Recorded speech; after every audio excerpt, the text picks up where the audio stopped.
So joining me now, Rob Goldberg, who is the Vice President for Promethean North America. Got demoted. John Ittelson, who is a Professor Emeritus at California State University, Monterey Bay, and Stephen Laster, who is the Chief Digital Officer at McGraw-Hill. Full bios, in the interest of time, are in the backpacks with the full program. So, guys, I want to pick up one thing, Walt's early statement. Tablets are going to outship other devices in the coming year. That's the consumer market. That's the corporate market. Education's entirely different. Rob, you deal with K-12. Stephen, John, you deal primarily with higher ed. What does that mean for the higher ed market? And what does that mean for the K-12 market? Tablets versus laptops. Rob, you're up. I'm up, okay. Well, I think it ties into the disruption piece that Walt talked about early on, right? So it's what we're trying to do in K-12, but I think it actually carries through to K-20. The tablet piece or the laptop piece addresses the individualized learning portion of the whole thing, but if you think of the three major modalities of learning that have to happen, the whole group instruction, the small group instruction, or the collaborative activities, and the individualized learning, that addresses the individualized learning piece in a different way, or maybe a more efficient way, or cost-effective way. But I think it's important that we address all three modalities. So, Stephen, a rite of passage for a lot of college students, full-time undergraduates, and many adults coming back is, I'm going to college, I need to get a new device. Right. And yet the tablets are largely consumer market products and their consumption as opposed to production devices. How does this mix, what's the reasonable expectation as McGraw and others, content providers, look at the marketplace about the fact that some students will have tablets, some won't. The laptop is still probably the device in terms of the modality for most students of whatever age.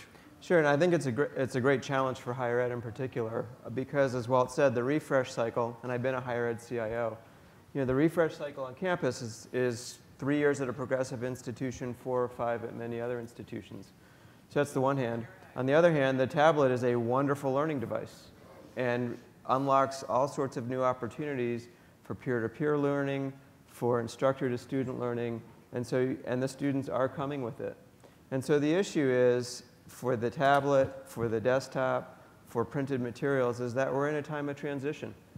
And all of the modalities matter today and will continue to matter for the foreseeable future. And so if you're that higher ed CIO, that higher ed administrator, this is actually cost additive to your campus. And so it's how do we get through the transformation to arrive at the new moment in time, I think, is the artful challenge that we have in front of us. You ignore the tablet at your own peril because you have forward-thinking faculty who are doing wonderful things with it. As a creator of curriculum and curated content and learning experiences, we embrace the tablet for all it has to offer, but we also recognize that this is a time of true transition with multiple modalities. John, you are our token academic in response to Stephen's comment of anticipation. So as a faculty member, particularly if we look at public institutions, community colleges, and state schools, which do the heavy lifting, students from 17 to 57, what's the burden on faculty in terms of anticipating the student infrastructure on technology? Not all students own laptops. Most will not own tablets. What do you do? I'll be a professor and I'll answer the question I want to, Casey. But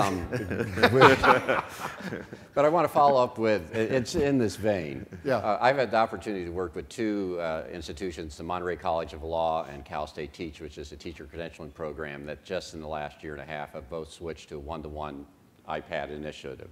For the College Monterey of Law, it's basically a 3,600 pile of books, which is their case books that they use. For the Cal State Teach, it was 22 pounds of books that we send as a thud, but now all reside on their iPads.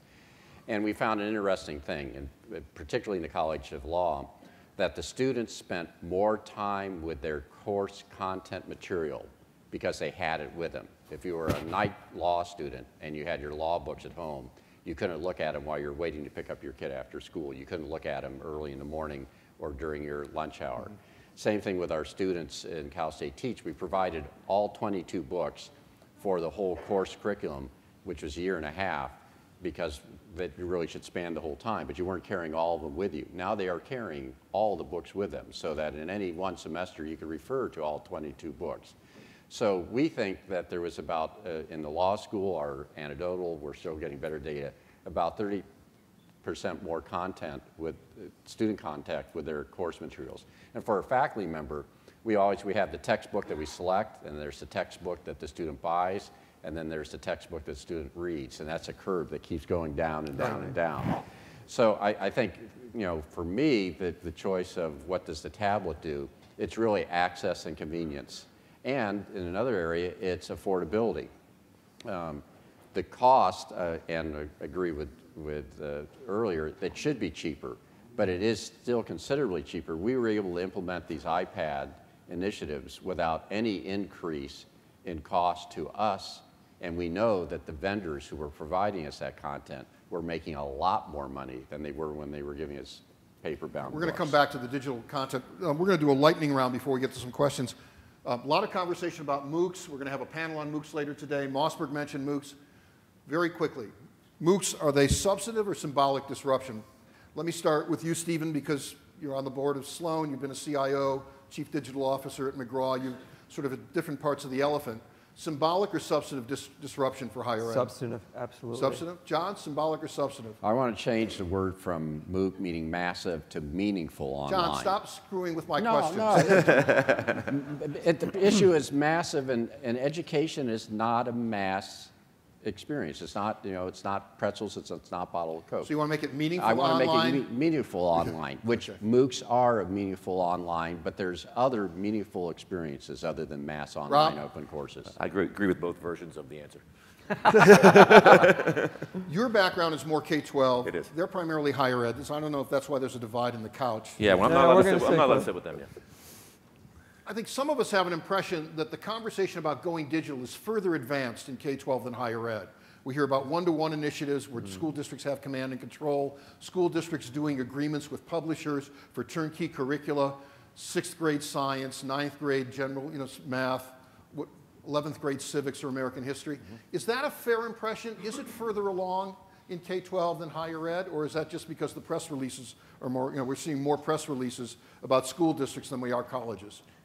I don't know, maybe a little bit further along. I think it's getting a lot of attention now, but I think you touched on the important point, which is, it isn't the device or the particular modality. It's getting the right context to each of the modalities. So we have to have contents available for each of them. And if you just focus on one-to-ones or content for a tablet or an individualized learning piece, you're missing the boat.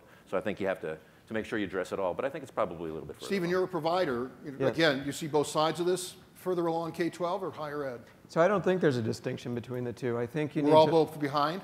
No, I think they're actually both performing wonderful experiments at this moment in time that are meaningful.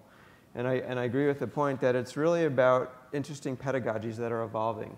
And we see different pedagogies in different school systems and in different higher ed institutions. And I think that's the beauty of where we are. There's a lot to be learned here, and we're redefining how instruction happens. And so I'm not worried about who's further along. I think they're both making good strides. I think there's a lot we as curriculum providers, as learning experience providers, as technologists can do to help them get further along.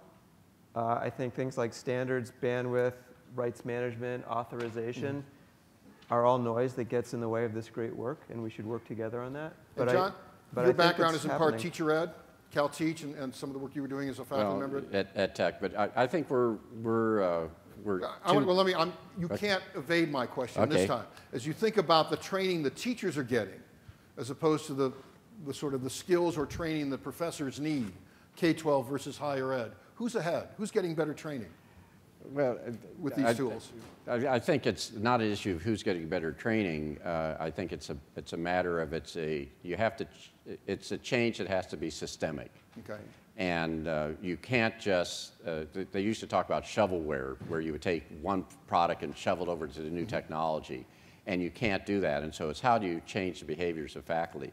But I think the follow-up on what you were saying, we're worried about is K-12 farther ahead or higher ed higher ahead. We're worried about the wrong things. We're arranging chairs on the Titanic. Net neutrality and bandwidth is the big issue. Yes. Okay. And it's not bandwidth at the school. We worry about this K-12 has school, the last mile. The barriers are totally gone. And so if a school, an IT director is... but not to the homes. Well, wherever it is, if an IT director is worrying about how their bandwidth is on their campus, they're not dealing with the needs of their students. Okay. How do you deal with the bandwidth for the students at their home? So we have incredible learning opportunities, teaching opportunities, and if it stops at the classroom door and they get into their student's home, and the student is fighting over whether they're going to watch a movie on their Game Boy versus being able to do their homework that they have, the movie's going to win. We need better bandwidth to all the places. I want to open it up to some questions. Again, tell us who you are and where you're from to feed the inference engine as you speak. Who's got the mic? Bobby? Bobby, you are the person who gets to give people their Warhol unit. There's 15 seconds of fame for a question. Sir, you are? I'm Chuck Flair with Morning, Capital Chuck. Lifelong Learning. Hi, Can't see you in Casey. the lights. Nice How are you? For John, you talk about you've got a one-to-one program for the iPads, particularly in law. How are you dealing with the fact that that's pretty much a consumption device? How are you dealing with the students needing to actually create content and having it Speak up. How So am I dealing it's the with role what? of the tablets as primarily consumption as opposed to effective creation. Right, particularly Not in as something easy like to law. work and create content for course assignments and collaboration. Yeah, actually, first, I hope by the time Emma's going to school, we'll have this all figured out. Chuck's a new dad. Everybody congratulate Chuck on being a new dad. Are there any other new parents in the room that we need to address? Is today's anybody's birthday? All right. So, Answer the question, John. I have a college professor. What we're doing in Cal State Teach, and it's very interesting, we're working with a person who's making an animation program. And we're working with our curriculum committee to integrate this into assignments where our students are actually using the animation tool to create communications or experiences. And the issue is, anyone who's taught, you know that if you take a class, you learn one thing, but if you teach the class, you learn it at a whole different level. And so we're not only trying to push the creation of content down from our faculty to our students, but from our students to their students. And so I think one of the things you're going to find out is that these tablets are not just going to be a consumer device. And particularly, Walt says, that e-readers are going out of the way because I think you're going to see people who are going to want to be able to talk back to their books or link it. And so you're going to be creating content, but it needs to be easier to do. We're beginning to see easier things to do that. Yesterday in Kids at Play, one of the groups talked about, what do you do with all your old videos, your old movies? Well, they have an automated artificial intelligence that takes your crappy videos you took of your kids, pushes them together and makes a 3-minute piece that you want to play. And it does that all through the technology. It helps the people be creative with their content. The tools on the tablets are helping making it easier for people to be able to create more content. I'm going to give Rob and Stephen a chance, sort of the tablets as consumption as opposed to creation devices very quickly. Stephen? I would agree with that. And in fact, many of our instruction materials, whether it's our math sketchpad and our adaptive books, absolutely view the tablet as both creation and well as delivery. And it's a very natural environment for the learner to work in. And so we think, yes, there's some things you can still do more easily on a PC or a traditional machine, but I think that's changing rapidly. And I don't see that as a big stumbling block at all. Rob? Yeah, I agree. I think the technology initially is a little bit ahead of the content that's available out there, but I think there certainly is creation happening out there, and it's going to continue to get better over time, so I agree. For those of you who are new to higher ed tech, we run a very tight schedule. We're going to try to hit all our deadlines, so there's no break between these sessions, so I'm only going to take one last question, then we're going to bring the next speaker on. Last question of the day for this panel. You are, sir. Hi, I'm Mike Sharkey with University of Phoenix. I've heard of Phoenix. Small school. Small school. South of here. Yeah. Stephen, you talked about the adaptive content you have, and with a lot of the development of this, it seems like there's this tug of war between, is the learning happening through the device and the vendor tool and the content versus learning happening in the classroom? Is that sort of a tug of war happening, or as you see it's more No, complementary? and actually I think it's an acknowledgement that as we bring people together face to face, that is our most precious and most expensive time. And so we believe in flipped classrooms. We believe in innovative pedagogy. What we think we can do as a provider of learning through technology is highest and best use of time. So we think it's absurd to bring people into a classroom simply to walk through a static lecture. And we think we can help move some of that outside of the classroom through our approach to adaptivity and personalization so that time in the classroom reinforces the leveling that's been set based on scaffolding, the context that we can create outside of it, and even the community we can create outside of it. And then in classroom, that becomes even more powerful. So we see them as supportive, not competitive. We're doing hand signals over here like baseline coaches. So we just are going to give one more question. Anyone have another question for the panel? Who gets the lucky question? Going once? Going twice? Gone. Let's have an applause for the panel, if you would.